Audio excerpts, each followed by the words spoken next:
Assalamualaikum warahmatullahi wabarakatuh, Bang Andi. Perkenalkan, nama saya Haryono.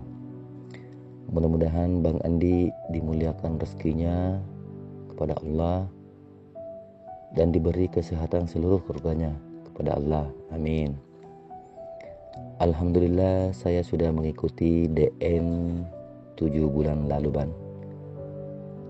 Begitu banyak yang saya rasakan, di antaranya, Bang, saya pernah mengalami keringat panas dan dingin. Saya pernah mengalami air mata menetes tapi tidak menangis. Saya pernah mengalami mata kiri dan kanan dikencangkan untuk ditutup rapat.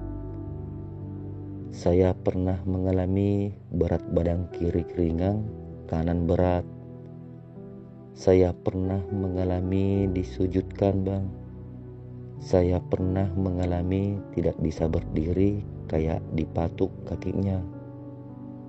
Saya pernah mengalami sering mendongak, Bang. Saya pernah mengalami leher kanan saya tiba-tiba keras kencang tapi dingin. Saya pernah mengalami gatal-gatal. Saya pernah mengalami tangan kiri dan kanan kesemutan kayak kesetrum, Bang. Saya juga pernah mengalami berputar sambil air liur keluar banyak, Bang. Saya pernah mengalami telunjuk kanan saya sering goyang-goyang, Bang. Mudah-mudahan kejadian yang saya rasakan tadi bernilai positif untuk saya, Bang, dan keluarga saya. Bang, ini saya ada 2 pertanyaan, Bang Andi.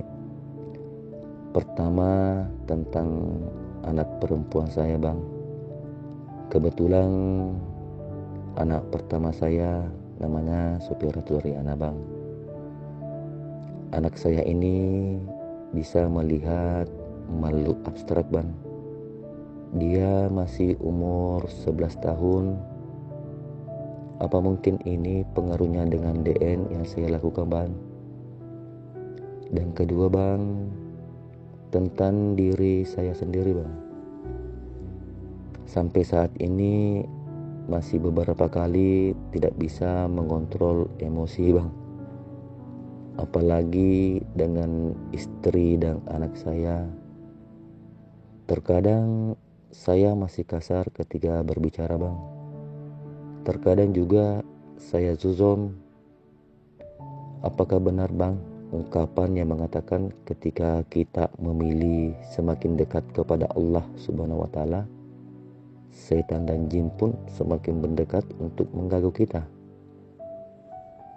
Cuma itu aja, Bang, pengalaman dan pertanyaan saya. Apabila ada tutur kata yang tidak berkenan di hati Abang, mohon maaf, Bang. Lebih kurangnya mohon dimaafkan, Bang. Assalamualaikum warahmatullahi wabarakatuh.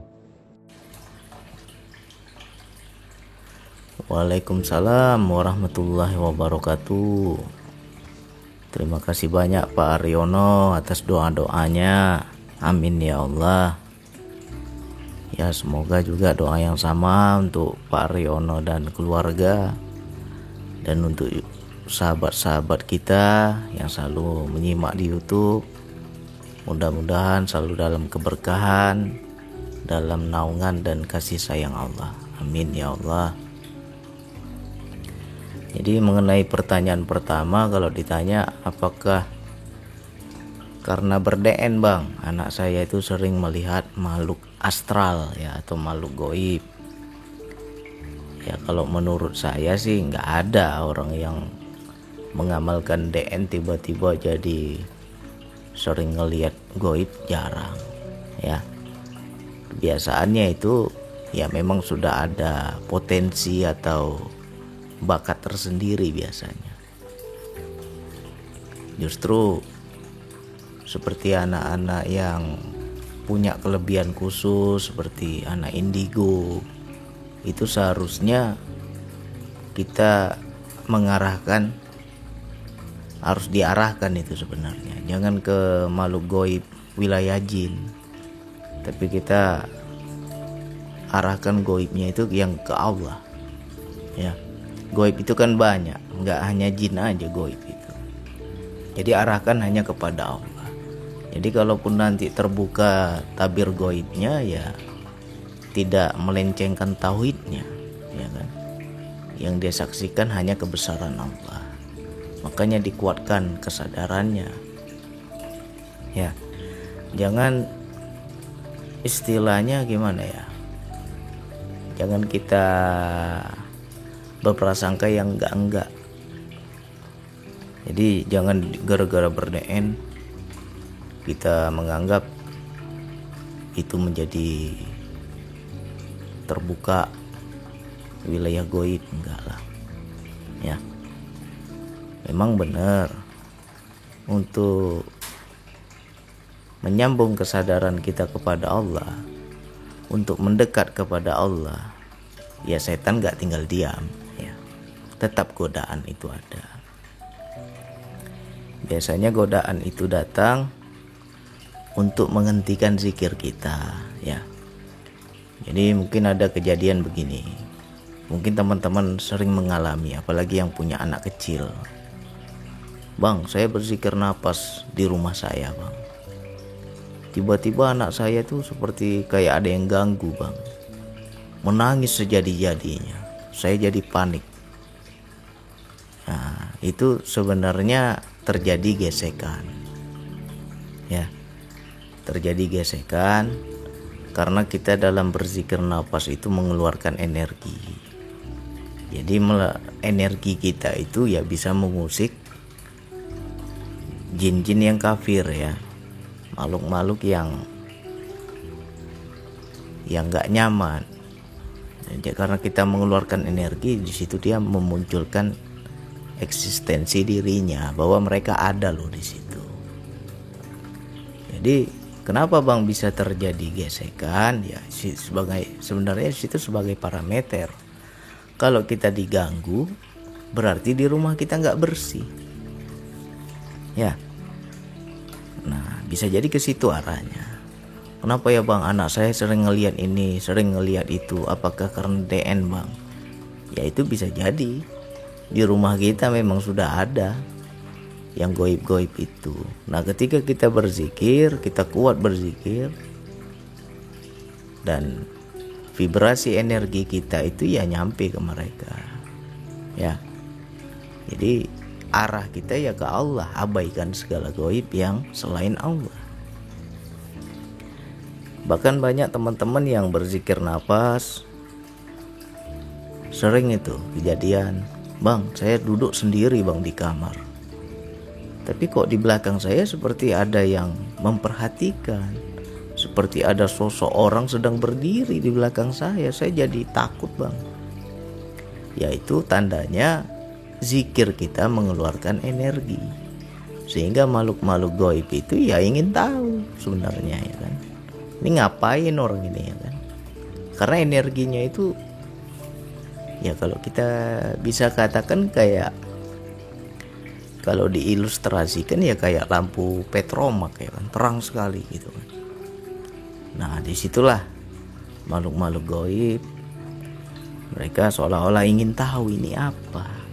Nah, bagi yang muslim ya paling mereka hanya menyaksikan, mereka hanya melihat, ya kan. Nah, bagi yang nggak bagus, yang kafir, ya di situ mereka jadi panas dan mereka akan mengganggu. Nah, di situ juga menjadi cobaan untuk kita. Kita takut lalu menghentikan zikirnya atau kita lanjut, gitu. Ya, menjadi ujian. Kalau saya dahulunya ketika anak saya masih bayi, anak saya itu sering menangis, ya kan. Ketika saya sering berzikir, anak saya nangis. Berhenti saya zikir, diam, dia nggak nangis lagi. Kayak nangisnya itu luar biasa, kayak dicubit gitu kan. Masa sih saya hendak ke Allah, saya berzikir ke Allah, kok anak saya jadi terganggu kan gitu. Awal-awalnya nggak ngerti juga. Nah, Akhirnya keesokan harinya ya memohon perlindungan kepada Allah. Ya Allah, aku hendak berzikir padamu, aku hendak mendekat kepadamu. Kalau memang ada makhluk-makhluk yang hendak mengganggu, ya aku kembalikan padamu ya Allah. Engkau lah yang maha pelindung ya Allah. Ya alhamdulillah, keesokan harinya anak saya anteng aja, nggak nangis lagi. Ya. Nah, karena terjadi gesekan, makanya di situ juga menjadi cobaan.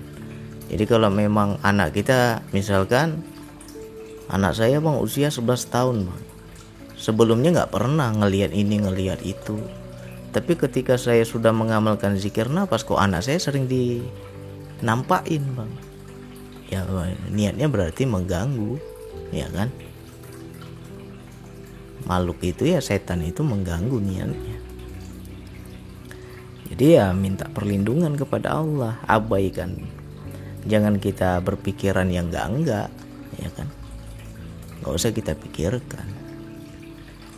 Begitu juga teman-teman yang kalau ekstrim ya, gangguannya itu ekstrim, bisa dalam suara ya, bisa dalam bentuk wujud rupa ya.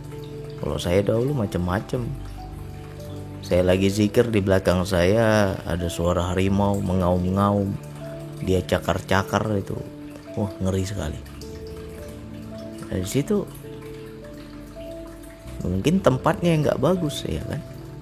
Kebetulan saya berzikir di rumah paman saya. Nah, ternyata di rumahnya ada pusaka, ya kan. Oh berarti terjadi gesekan. Ya prasangka baik aja kita, abaikan saja. Nggak ada yang celaka, orang berzikir kepada Allah kok celaka? Nggak ada yang celaka. Ya, kembalikan pada Allah. Ya Allah, aku hendak mendekat padamu. Siapa sih yang bisa menghalangiku ya Allah? Ku kembalikan padamu, kuserahkan padamu. Engkau lah yang maha melindungiku ya Allah. Ya kan? Nanti akan hilang dengan sendirinya. Nah itu satu. Coba nanti diperhatikan lagi. Anaknya sering ngelihat itu karena memang sudah ada bakat tersendiri. Dari kecil memang sudah sering, atau akhir-akhir ini setelah kita mengamalkan DN ya, coba nanti dicek lagi lah. Itu satu, mengenai anaknya. Yang kedua, mengenai sering marah-marah. Sebenarnya itu sedang diajarkan Allah untuk mengenal ego diri kita. Ya bang, saya itu ketika marah itu bang, luar biasa marahnya bang. Mungkin pernah teman-teman mengalami, kita setelah mengamalkan DN kita itu sering marah-marah ya. Hal begini marah, hal sepele marah, hal yang sesuatu nggak perlu marah ya kan. Kok hari ini aneh ya, saya kesana ada yang bikin saya marah, saya kesini kok emosi saya dipancing lagi, keluar lagi marah saya kesana lagi marah-marah lagi saya. Itu di hari itu kita marah-marah aja kerjanya. Sebenarnya itu sedang disuruh menyaksikan ego. Macam mana kita mau mengenal ego kalau ego kita nggak muncul ya. Jadi bisa jadi Allah mengirimkan makhluk-makhluknya untuk memancing amarah kita. Dan ketika kita marah, di situ kita sedang diajarkan Allah untuk menyaksikan ego diri kita. Ya, saya dulu begitu. Di hari yang sama, dari pagi sampai malam itu marah-marah aja. Kok ini hari ini aneh sekali. Kok saya bawaannya marah terus ini? Ya kan? Anak nanti bikin kesel, marah. Istri bikin kesel, marah. Nanti kita keluar di jalan lagi, ketemu orang lain, bikin kesel, marah. Marah-marah terus kita. Nah disitulah kita belajar menjadi diri yang sebenar diri. Jadilah jiwa si penyaksi. Pisahkan, ya kan? Oh yang marah ini nafsuku, oh yang marah ini egoku, Oh, aku sedang menyaksikan aku marah. Kalau bisa menyaksikan berarti kita sudah menjadi diri sebenar diri. Banyak orang ketika marah dia nggak bisa menyaksikan bahwa dia sedang marah. Kalau kita bisa menyaksikan, di situ kita baru yang dikatakan dengan kenal diri. Ya, kenal diri itu banyak, bukan kenal jiwa saja, bukan kenal nafs saja. Seperti nafsu, ego itu kan bagian diri kita juga. Harus kita kenali. Ya kan? Jadilah si penyaksi. Nah, di situ kita bisa menyaksikan. Oh, ini nggak perlu aku ikuti, ini salah, ini nggak boleh, ya kan? Nah, akhirnya apa? Terjadilah interaksi di dalam diri. Seperti apa interaksi di dalam diri? Ya, berperang dengan diri sendiri. Ya, jadi itulah yang dikatakan musuh terbesar itu bukan di luar. Kalau kita salah paham sama orang, kita kesel sama orang, kita marah sama orang, kita anggap orang itu musuh, itu belum musuh. Musuh yang sejati adalah di dalam diri kita. Nah, kita sebagai jiwa, sebagai diri yang sebenar diri harus menang. Ya, harus bisa mengendalikan. Boleh kita saksikan, boleh kita dengar, boleh kita pandang, boleh kita lihat. Tetapi kita jangan sampai mengikutinya. Ya, terkadang dorongan amarah itu kan luar biasa, kita nggak bisa nolak kadang. Spontan aja keluar itu. Nah, bagi orang-orang yang kenal diri, di situ ya ditegur sama Allah. Spontan, cepat itu. Allah langsung tegur. Gak perlu kau marah-marah, ego pula kau ikuti. Kalau bahasa manusia itu begitulah. Allah langsung ngomong, ya kan? Terkadang kita hal sepele marah, langsung Allah seperti negur kita itu. Segitunyakah kamu marahnya? Padahal aku ini maha pengasih, maha penyayang. Andai kata aku ini pemarah, kata Allah, lebih besar amarahku, nggak ada sisa makhluk di dunia ini, kata Allah.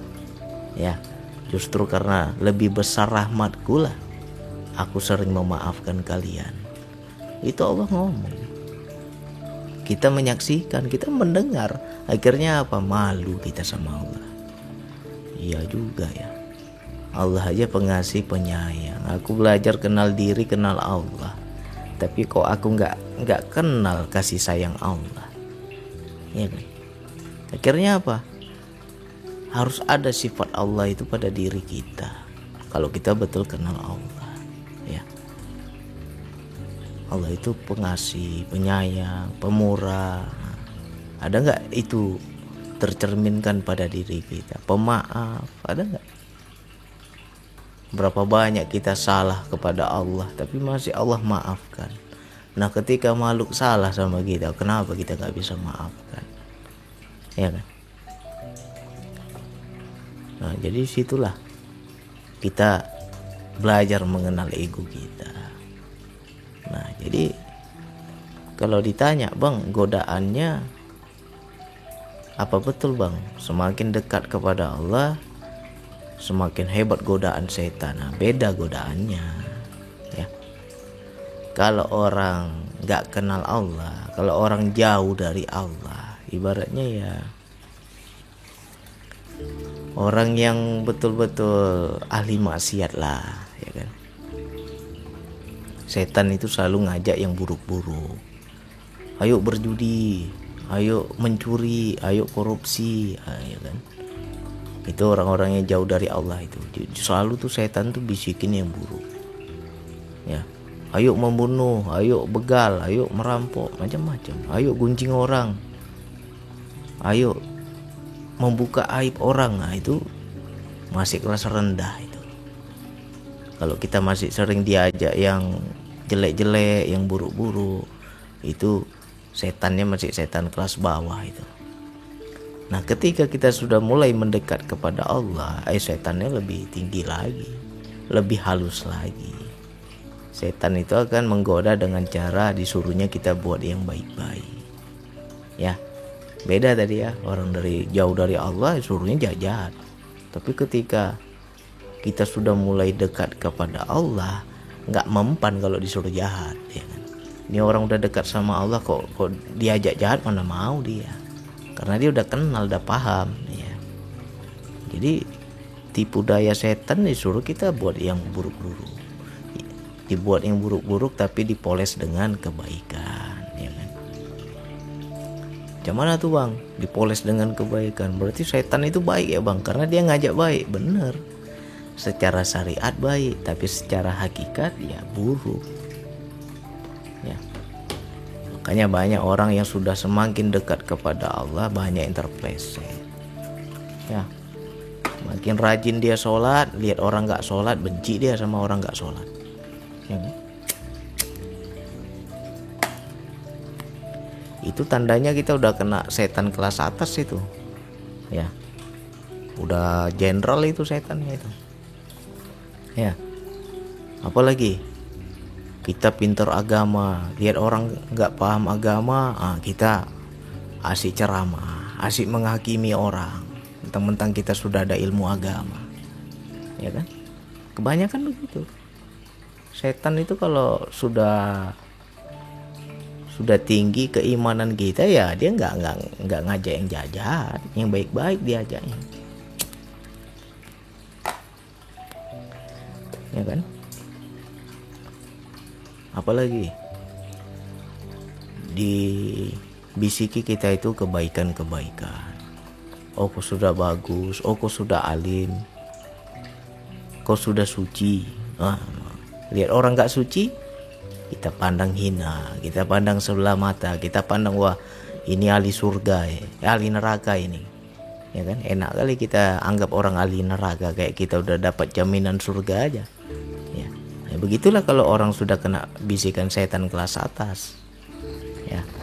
Makanya makin banyak orang taat ibadah tapi semakin banyak menghakimi, makin banyak ilmunya, makin banyak menghakimi, lama-lama jadi hakim dia, ya kan?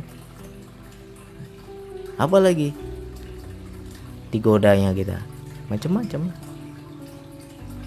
Sedekah yang banyak biar kau dianggap orang dermawan, akhirnya biar tekor asal kesor, kan banyak begitu kan? Terkadang kita sering kali bantu orang, ya. Orang lain kita bantu, saudara kandung sendiri tutup mata tak mau kita bantu. Itulah yang namanya biar tekor asal kesor. Sama keluarga sendiri pelitnya luar biasa, sama orang baiknya luar biasa. Padahal yang utama itu keluarga dulu seharusnya, ya kan? Biar apa? Biar dianggap dermawan, biar dianggap ahli sedekah. Woi, padahal udah kena tipu setan kita. Yang wilayah-wilayah ini yang halus, banyak orang nggak menganggap dia itu sedang diuji. Banyak orang nggak sadar bahwa dia itu kena godaan, ya. Jadi untuk Pak Aryono ya kita belajar terus, ya. Apapun kejadian dalam hidup, prasangka baik, ya kan? Udah bonyok kita, udah hancur kita, udah celaka kita, prasangka baik juga, pakai ilmu untung, ya kan? Udah hancur pun untung juga, ya. Jadi jangan sampai kita prasangka yang enggak, karena kalau kita sesuatu kita selalu menganggap buruk, ya disitulah tipu daya setan itu. Jadi kita belajar terus. Kalau teman-teman misalkan masih diajak yang buruk-buruk, ya berarti masih tingkat bawah kita ini, ya. Bang, saya masih sering zina, bang saya masih sering berjudi, bang saya masih minum minuman keras, apalagi bang saya masih sering gunjing orang, saya masih sering fitnah orang, saya masih sering ngomongin orang, saya masih sering mencari-cari kesalahan orang, ya berarti masih level bawah gitu itu, ya. Setannya masih kopral itu. Tapi kalau kita sudah sering diajak yang baik-baik, itu hati-hati, ya, hati-hati. Makin banyak yang cium tangan kita, makin busung dada kita, ya. Jadi semakin kita terhormat, semakin kita terpandang, semakin kita banyak kebaikan, ayo kita belajar membaca. Ada nggak terselip nafsuku di sini ya? Ada nggak terselip egoku di sini ya? Gimana ya rasanya dipuji orang ya? Ada nggak rasa senang ya? Nah, coba. Kalau aku udah nggak ada lagi mau dipuji, mau dihina, udah hambar nggak ada rasa, mati rasa. Nah itu tandanya udah nggak terpengaruh lagi kita sama nafsu. Tapi kalau dipuji orang, senangnya luar biasa, mintanya disanjung terus, mintanya dipuji terus. Giliran kita dihina ngamuk kita, ya kan? Kita ngomong harga diri, ya nggak boleh harga diri kita jatuh. Ya itu tandanya orang-orang yang kena tipu daya setan yang mendorong pada kebaikan tadi. Ya, kita bilang baik padahal sejatinya buruk. Ya, begitulah setan yang menggoda kita itu sesuai tingkat keimanan kita masing-masing. Makanya kita belajar terus, jangan merasa aman. Dalam hidup ini kita harus banyak-banyak berperang dengan diri sendiri ya. Sebelum kita bermusuhan sama orang, sebelum kita tersinggung sama orang, sebelum kita nggak suka sama orang, tanya dulu dengan diri, kenapa ya aku nggak suka sama si fulan? Kenapa ya aku tersinggung sama si fulan? Jangan-jangan hatiku yang nggak benar, ya kan? Nah, berperanglah dengan diri sendiri. Kalau kita bisa damai dengan diri sendiri, nggak ada itu istilah musuh di luar diri. Ya, kenapa selama ini banyak musuh kita di luar diri? Sama si fulan nggak cocok, si fulan nggak cocok, ya kan? Nah, berarti diri kita yang nggak benar. Ya, rindu saudaraku, sahabatku, setelah mengamalkan zikir nafas, bacalah segala sesuatu dengan prasangka baik. Apapun yang kita dapatkan, anggap saja baik. Ya, jangan kita prasangka yang enggak. Kalau saya dulu gitu. Memang saya nggak paham awalnya. Aku zikir nafas kenapa ya muntah-muntah? Aku zikir nafas kenapa ya sakit? Aku zikir nafas kenapa ya kok banyak gangguan goib macam-macam. Oh, anggap aja. Ini cobaan untuk kita. Selagi niat kita lurus, niat kita nggak macam-macam, ketulusan kita hendak mendekat kepada Allah sungguh-sungguh, ya insya Allah nggak ada itu istilahnya celaka. Allah sambut, ya. Engkau mendekat kepadaku sejengkal, aku akan mendekat kepadamu sedepa, kata Allah. Ya. Engkau mendekat padaku berjalan, aku akan datang mendekat kepadamu berlari, kata Allah. Engkau datang kepadaku berlari, aku datang lebih cepat lagi, kata Allah. Nah, kalau kita yakin kalimat itu, masa sih celaka orang mendekat kepada Allah? Enggak ada yang celaka. Ya, memang godaan tetap ada, enggak ada istilah kita itu enggak diuji. Selagi masih ada nafas, ujian akan ada terus. Sampai kapan bang? Enggak diuji bang, tunggu mati. Ya, kalau masih ada nafas sekarang, masih hidup, diuji terus kita ini. Tergantung tingkat keimanan masing-masing. Ya. Pokoknya di situ kita bedakan. Keimanan yang tipis ya ajaknya buruk-buruk, yang jelek-jelek. Nah, keimanan yang tinggi itu diajak yang baik-baik. Tapi sejatinya buruk. Sejatinya itu untuk menjatuhkan kita. Ya. Jadi waspada terus. Hanya itu yang bisa saya sampaikan. Silakan diulang-ulang lagi. Mudah-mudahan teman-teman paham ya. Kalau ada yang kena kopi pahit, ya tantanlah. Obat itu ya.